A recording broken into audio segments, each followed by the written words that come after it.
pinakuluan na natin yung kanyang mga mare, sabaw, yung tubig, tas sibuyas, kamatis, bawang. Ilagay na natin siya habang nakulo na. Tapos ilagay na natin ang hinimay nating tinapa. Yan.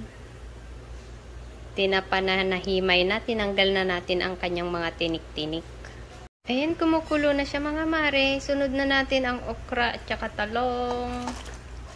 Yan. Ayan, luto na yung okra at saka talong. Then, inext na natin ang bulaklak ng kalabasa. Ayan. Masarap na ang ating dinengdeng. Dapat meron pa tayong sigarilyas at saka sitaw sana. Kaya lang wala tayong mabili. Tapos, lagay na natin ang malunggay. Yan. Yan, sakto na ang lasa.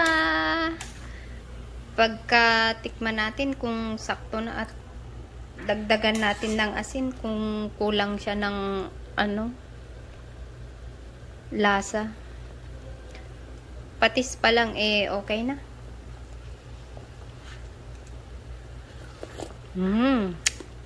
Pwede na, luto na ang ating dinengdeng.